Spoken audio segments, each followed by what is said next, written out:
Hey guys, we're Moonhaven Media and we're an up and coming VTubing company. Recently, we had the opportunity to talk with the amazing Nano Nii regarding her own channel and experiences, as well as VTubing in general. She was very kind and gave some excellent advice. This was a lot of fun and I hope you enjoy. Thank you, Nii.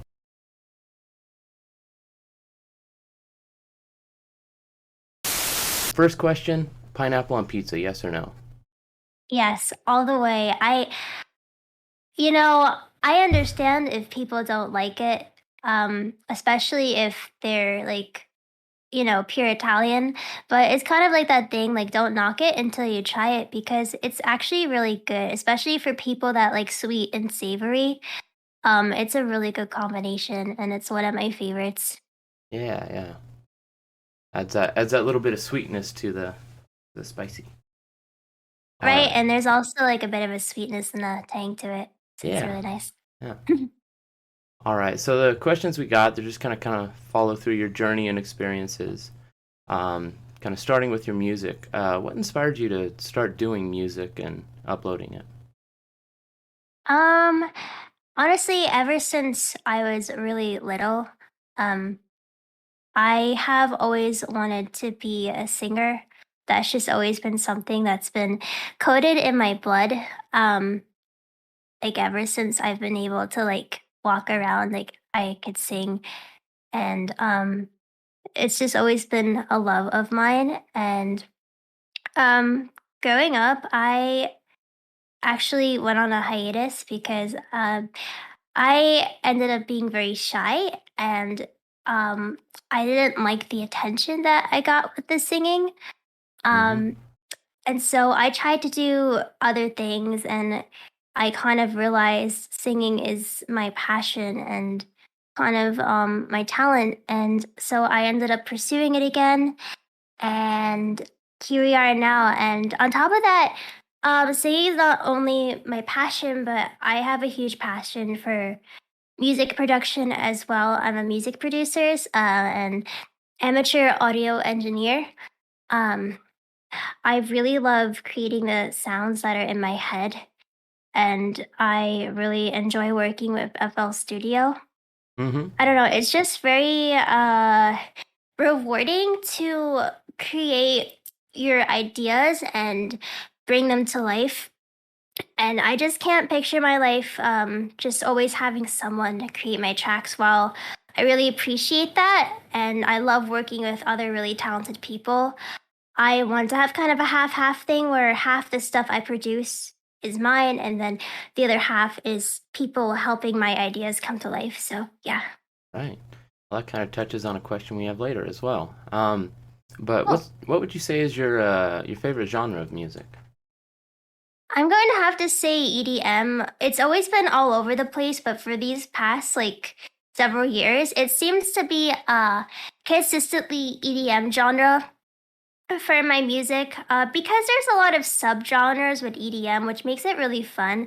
And to me, EDM is just like advanced pop. Nothing, not that there's anything wrong with mainstream pop, but I like how it's a little more complex than like Yeah. Yeah. the No. same kind of chords repeated over and over again in mainstream. Don't get me wrong. Yeah. Some mainstream music is really good, but that's why I like EDM. There's just so many varieties and it keeps it interesting, I think. Yeah, you don't get the same magic four chords. Yeah. Yeah, you know exactly what I'm talking about. Yes, I do. Um, so I've been listening to music for quite a while. I think the most recent video when I subscribed was "Fly Me to the Moon." And for me Oh. to listen to your music, I've been, the progress and the change that's happened in your music is really amazing. Is that something you've been able to see as well, looking back on it? Yeah, oh gosh, I cringe like when you mentioned that cover. I was a lot younger and my voice was still developing and I want to just cover that song again with the skill that I have now and make things better. My goal is to just always keep improving and always thinking like what can I do better for the next project, the next cover, the next this, the next that. Yeah. Yeah. Yeah, I know I'm a musician as well, and a lot of the times I'll look back on the stuff that I've done And I'll either think, oh wow, that came out really good, or I'll think, what in the world was I thinking? Um, do you have any songs of yours that you think either, wow, that came out really good, or what was I thinking? Yeah, I have a mix of them. So one of them that's one of my favorites is September. During the time that I recorded that, I was working a lot on strengthening my voice and agility with it. I just wanted to be able to do more with it. And I'm really proud with how that one came out. I think it's one of my strongest. I also think this is a really old one that's on my channel, and maybe I would love to even redo this one because I just did it so long ago. Echo. Oh, Um, that's my favorite. yeah, I think that's one of my strongest. September and Echo, there's quite a year gap between them, but I'm really proud of them. Let me see ones that I'm not so proud of. It's not so much that I'm not so proud of them. Like sometimes I just kind of I look back and I'm just like, oh, this is cringe, but hey, it got me the views and people like it. Yeah, yeah. And that would just segue into a whole other topic of like what I want to do going forward, but we could save that for later. I actually, yeah, those are some of my questions later as well. Oh, perfect. Well, I guess that all works then. But yeah, yeah, no, the high notes you hit in Echo, they're so powerful. That Thank came out you. really well. Thank you. It's ironic because I was never a power singer. Like I've always been classically trained. I've never had training in I guess contemporary you could say. So I've kind of had to teach myself, and it's been very trial and error with that stuff, like figuring out how to belt properly. I think I'm getting it down. Yeah. Oh yeah, it's a challenge for me trying to mix, like get that mixed voice rather than just falsetto or your head voice. Trying to get that nice Mhm. balance on the high notes. Yeah, Yeah, mixed voice. If you do it correctly, you can't even tell that it's a mixed voice. It just sounds like a belt. Like that's what I'm trying to work on. yeah, yeah. That's something I struggle with. So on some of your songs, you do collab with people, most notably 49 Star and Glace. Is there anything that Yeah. they've done with their songs that you've heard and been like, whoa, that's something I'd like to try, or anything you've learned from some of the songs they've done for you? Yeah, I really like 49 Star. He has a lot of inspiration with Japanese music and J-pop, J-core. And I always hear that shine through in his music. And it's really funny. Universe was never planned as a single for me. He just asked me one day, hey, I would actually love to have real vocals on this because he had like a Vocaloid placeholder on Universe. Mm-hmm. And he asked me if I wanted to do the song. And I was like, yeah, sure. I would love to sing it. And yeah, that's how it happened. I kind And of. for, oh, sorry. Oh, I was just gonna say that kind of reminds me of Magic Circuit. They had a couple songs and they had a Vocaloid on it, but then they went and asked Nyanners to sing it, and it came out so much better with her on the vocals. Yeah, like there's really a night and day difference between I guess computer programs and actual voices. They're getting more advanced, which is kind of scary. Becoming more and more realistic. And what if we're all replaced someday? But anyway, that's another worry for another time, I suppose. I don't think they could replace vocals or just musicians in general. It just doesn't have the passion behind it. Right. Yeah. For Glace, I've known Glace for a long time. I actually found him through SoundCloud. I don't really use SoundCloud anymore. Um, and I met him through a friend which I worked with. He's a rapper, and Glace had done some of his stuff, and I was like, wow, I really love Glace's stuff, and he hooked me up with him, and we started talking, and I worked with Glace a few times actually. Those tracks just aren't on YouTube. And I really enjoy working with Glace. And more recently, we have worked together again, and it was really fun. He really has nailed like the sort of trap like kind of Mm-hmm. sound and aesthetic, and he's kind of the guy you want to go to for that sort of stuff. He doesn't give himself enough credit. He's very talented. Yeah, he is I very definitely talented. work with him again. So I know a lot of your, well, most of your original songs and some of the little bops, do have quite a bit of intricacy and theory in them. Um, I'm so happy you say that. Oh my gosh, I could go on a whole thing. I'll let you talk first. Well, I was listening to one. It's not on YouTube, but it's I don't know the name of it. It's just it starts out with that iconic "You've Got Mail" soundtrack, and I was just listening to all the intricacy that you put into that. Um, I thought I privated that. it's That's my palindrome piece. yeah. Oh, maybe I didn't private that one. It was just like a one, like just like kind of. I was trying to experiment with like a more complex sound, and I kind of got stuck with that piece. So I was just like, huh, I think I'll save this for later, and then I never got back to it. Well, with being But I'm so glad you picked it. so good at producing intricate music, what made you decide to make your music like weeb centric? So it kind of stems back to first starting out on YouTube. I used to just do like, sort of like Vocaloid covers, which Echo, which you heard, and it's on my channel, and just stuff of that nature. I've always just been very into that scene. And then, I was just kind of realizing that, it's very hard to grow off covers. People want original music, and I don't want to be doing covers forever. They're just kind of like something that I could do while I work on the Mhm. real music that I want to work on. Not to say that covers aren't real music, but so just diving in further, I was starting to realize people really enjoy parodies. I was kind of like going through some of my inspirations. Nanners was one of them, and I was seeing like what people like, and I started brainstorming like, what kind of ideas would pop off in my niche, however you say that word specifically. Niche. Yeah. I was trying to figure out and like what things were trending. And for those things, I try to go for things that have a good longevity that aren't just going to be popular for a week and die out. Um, the term weeb has really evolved over the years. Like Oh it's like yeah. not the same as it Oh used to yeah. be. Like it used to be bad, Yeah. but like people aren't so literal about it. It's just like, oh, you watch anime, you're a weeb. And I was like, this song "Sweet Dreams" is trending right now, and I have an idea for it for my niche, and why not? I had just like an inkling of a thought, like I just could like see this song like getting really big and a bunch of TikTokers using it, and that's what happened. That's Literally like exactly what 2 months. happened. It was really freaky. It just completely popped off. I honestly I expected it, but I didn't expect it. It's not something that like I was hoping on like every single day. It was just sort of like, oh, what if this happened? And it happened.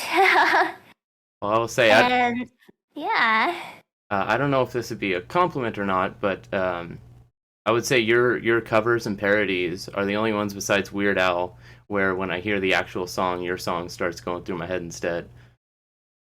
Oh my gosh, that's a great compliment. I've people have said that to me before, and I don't know if they're just saying that to like be nice or if it's genuine. And I thank you for saying that. Yeah. Yeah, no, I do like the Eurythmics though, and every time I listen to it though now I just what has this world come to? I'm like, dang it, that's Oh not my even in this part. gosh. I'm so flattered. Yeah, with that song, I kind of tried to do a bootleg remix, because copyright, Yeah. and I didn't really. I think it still got caught. Did it get? I don't know if it got caught. Something happened to it. I think it got age restricted. I don't think it got a copyright. But like I had to change up some parts of the song because there was like this part. It's like move your head up, keep your head up, whatever. Hmm. And like I just didn't have an idea for that part. So like I just like I put the "What Has This World Come To" in place of it, and like kind of made up my own melody to make the song kind of more my own, or the parody, whatever you want to call it. Yeah. And yeah. So would you say you've ever been felt constricted by like the audience expecting more of this, your niche, when you more want to do original stuff, or would you say the reception for both has been really well?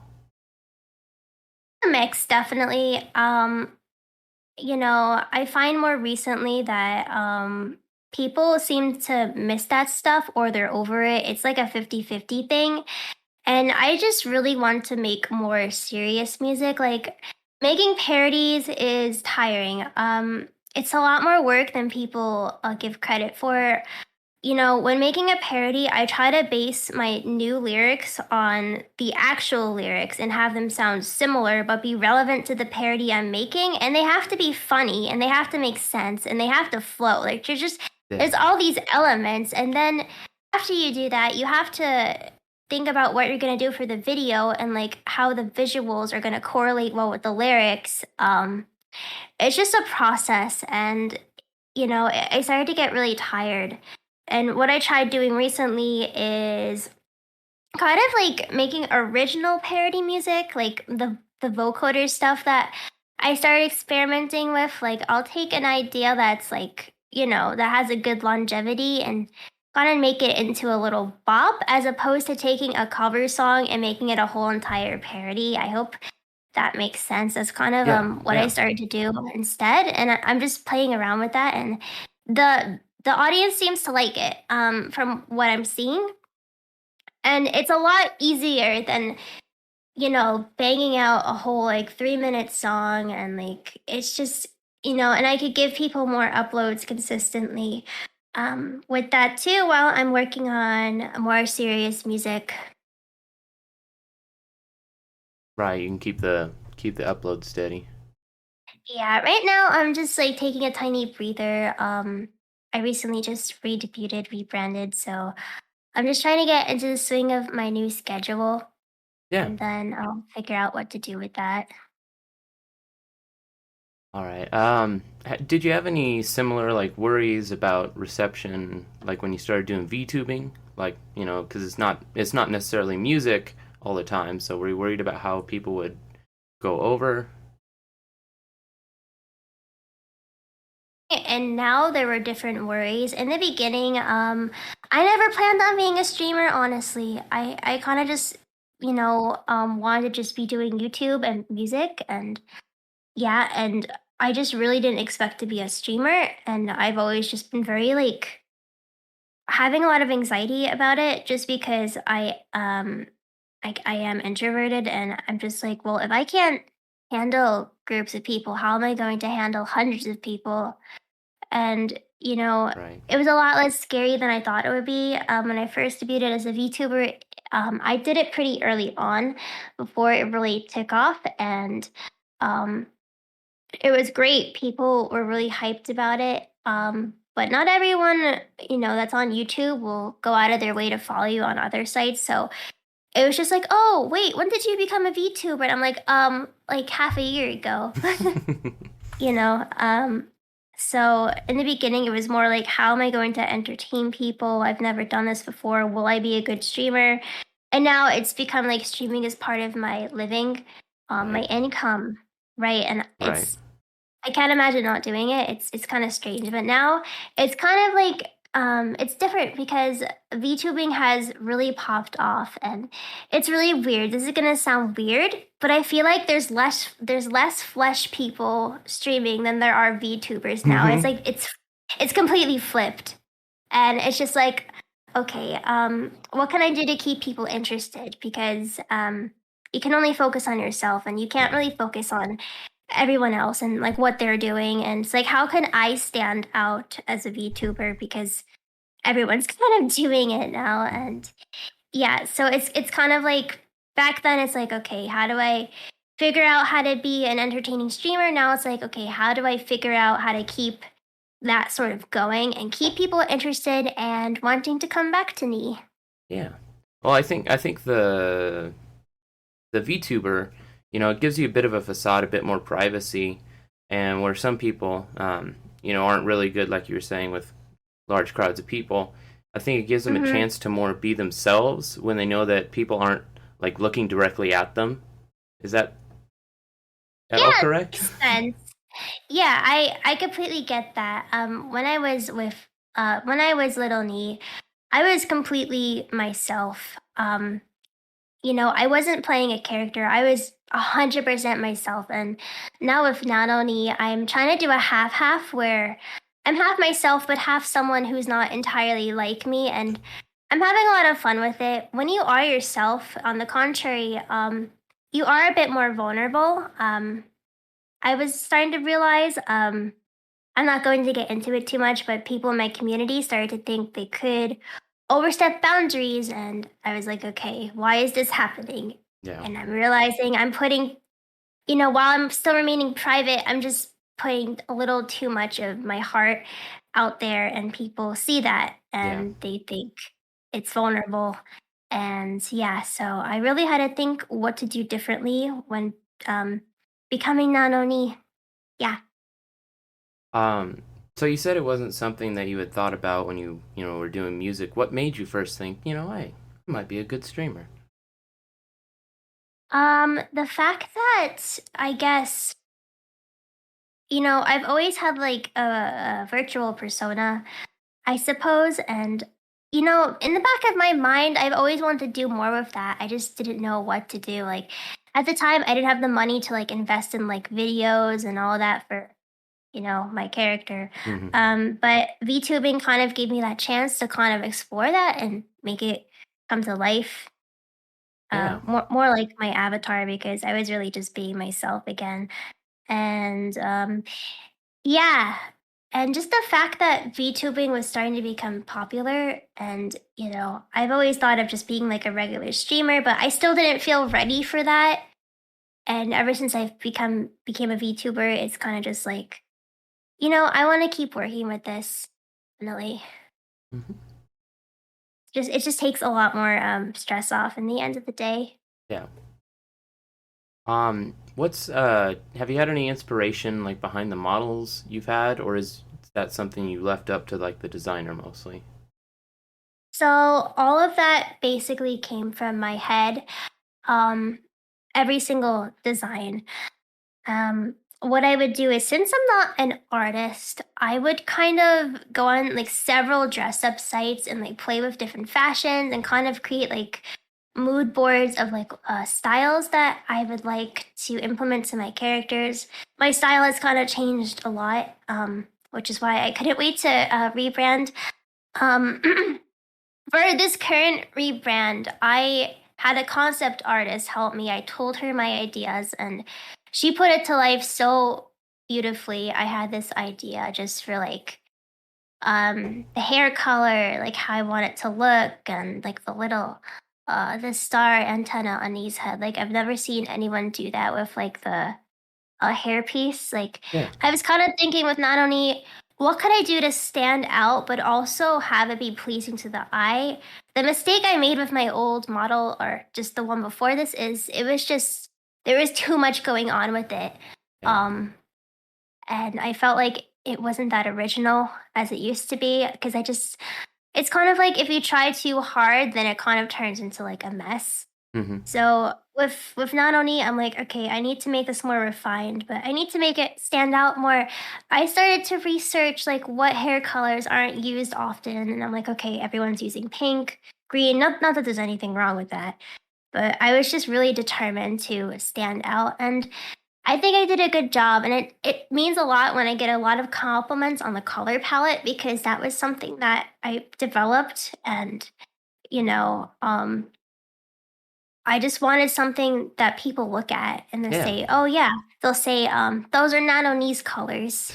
Right. Right. Like they recognize me because the other OC had over 10 colors. This one only has 5 in the palette.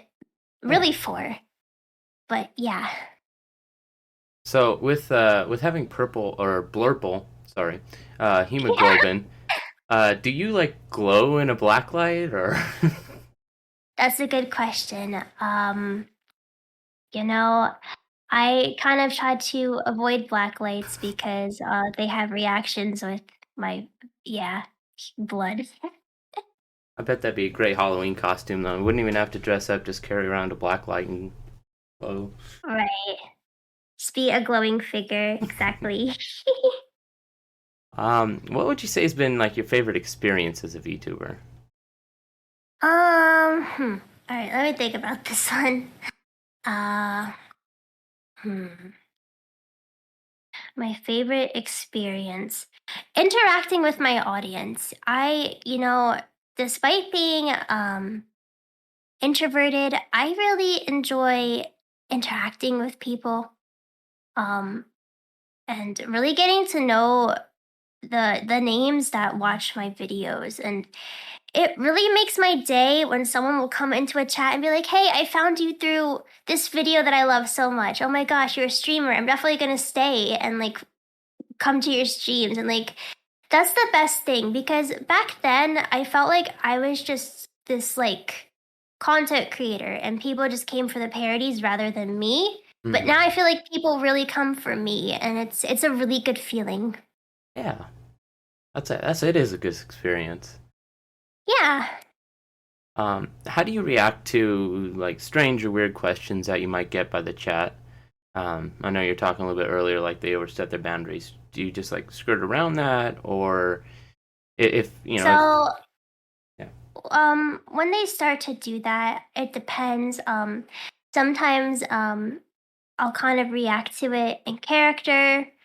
It'd be like, "Hey, like that's cringe," and they'll get the message. Or if it's something really just uncomfy, I'll tell my staff like, "Hey, like you need to like get rid of this." They'll usually see it because they know mm, they're very versed with my rules, and they'll get rid of it because yeah, I try not to react too much to things because then people will try to do them more.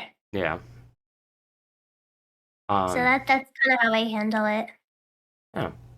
Would you have any advice for new and upcoming VTubers, like either about worries that they might have or things to avoid or anything like that? Yeah. Okay. How does ADHD break this question down? So the first part of the question, advice for just upcoming VTubers. Um, okay, so just to be very blunt, there's a lot of us. Please know that going into this, there are a lot of VTubers, and not to get discouraged if you don't pop off immediately. It's like babies being born every day. There's a VTuber being born every single day. It's crazy. And to just not be discouraged by that and really focus on yourself. Yes, it's good to kind of see like now and then what other VTubers are doing and how they're growing, like what they're doing to grow, but don't get so wrapped up in it because it will make you crazy. Comparison is a dirty game. Don't play it. As hard as it is, it's not good for your health. What I do personally is I don't ever look at my feed. There are people I follow and I'll turn on notifications for them because, they're my friends and I want to keep up for them. But like, I like literally never look at my feed because like, even if it's people you follow, they might be retweeting stuff from other people and you just kind of like get caught in this like comparison game and then you never Mm, end, like you never stop scrolling through your feed. So I recommend just not even looking at it. It's helped me a lot, and just to kind of just keep the focus on myself in the end of the day. Um, so there's that. The other thing is that you have to make content if you're going to be a VTuber. Just streaming on Twitch isn't going to be enough. Like you may get very lucky and just randomly pop off, but you have to make content. And by that, I mean you have to be, taking some of your Twitch highlights or clips or funny things from your streams and condensing them down and posting them on Twitter with like little editing, like subtitles and like things that really make those clips stand out, or putting them on YouTube. I'm going to start putting mine on YouTube. The other bonus is YouTube. YouTube is easier to grow on. You have more control of being discovered. On Twitch, it's a lot harder to be discovered. And if you have a specific talent, like combine that with your VTubing and post that to YouTube. People love that. And, people will come over. Like, of course, like not everybody's going to come over, but people will come over and it will really help you. I'm really fortunate for my own YouTube channel. I feel very lucky that I had that before going into VTubing. Okay, we have content creating, we have just keeping the focus on yourself, and the next part is just have fun.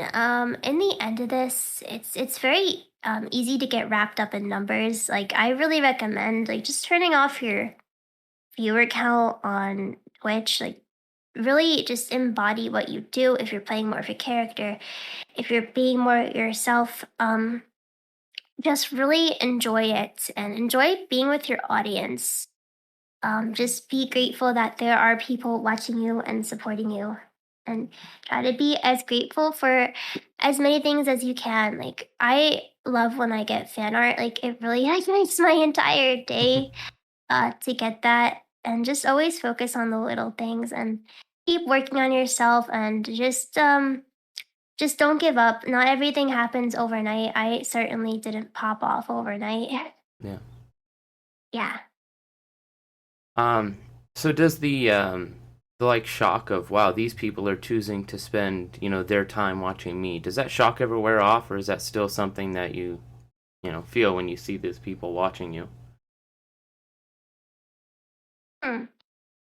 I've never so been shocked. I've more just been like, oh, wow, thank you so much for watching me.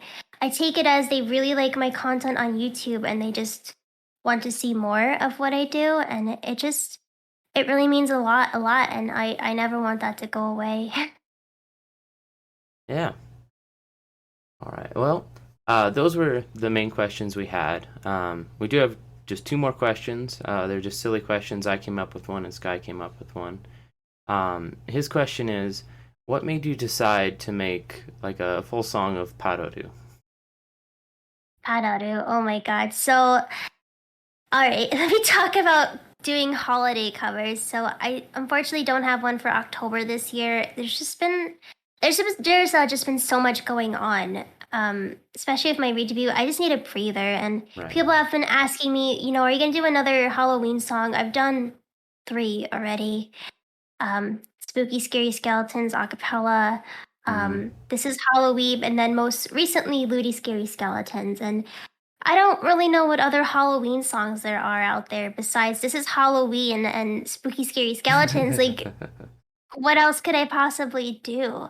Yeah. Looty Scary VTubers. Like, I feel like sequels never do as well as the original, and I'm just No. kind of stretching it and milking it at that point. So I'm just gonna leave it alone. But Haru. So, kind of the same thing. I made All I Want for Christmas is Uwu. Because I was talking about earlier how like I was trying to find things that were trending in my niche. For a while, it was the freaking like Uwu Owo emoji. I don't know Yep. why, but I picked up on that, and I was like, okay, well, I think people would like to like see something with that. And I'm like, Uwu sounds like you. All I want for Christmas is Uwu. There you go. And then the next year roll around, and I was just like, all right, Hadoru is trending. I need to do something different with it that's really gonna like draw people in. Okay, I see people are still really obsessed with Street Dreams and All I Want for Christmas is Uwu. Why don't I do like a Weeb version of Paroru? I like even forget. Oh yeah, I was like Paroru, Paroru, Christmas be over, Paroru, whatever. Yeah. So like, yeah, like people were still coming for Sweet Dreams, and I was like, all right, well, this is still a thing that people are coming for, and I just kind of like branched off of my other parodies with that one, and that's how Paroru was born. Yeah, that is really that's his favorite song by far. Oh, really? Yeah. Gosh. When I first showed it to him, he started like taking a giant speaker into work, and he would just blast it for the whole crew to listen to. I'm flattered. I'm really flattered. Oh my gosh. Oh, wow. Uh, Was not expecting that. and my question was, how do you treat a virtual girl right? Um, you give her lots of head pats and reassurance and patience and understanding. Reassurance, patience, understanding, and head pats. All right. Well, those were our questions. Thank you again so much for doing this. We really appreciate it. Oh, thank you so much for having me. It was so good to talk about things and kind of like go through my head and go through my journey of becoming a VTuber. And I hope I was able to give some insight. Oh, absolutely. absolutely.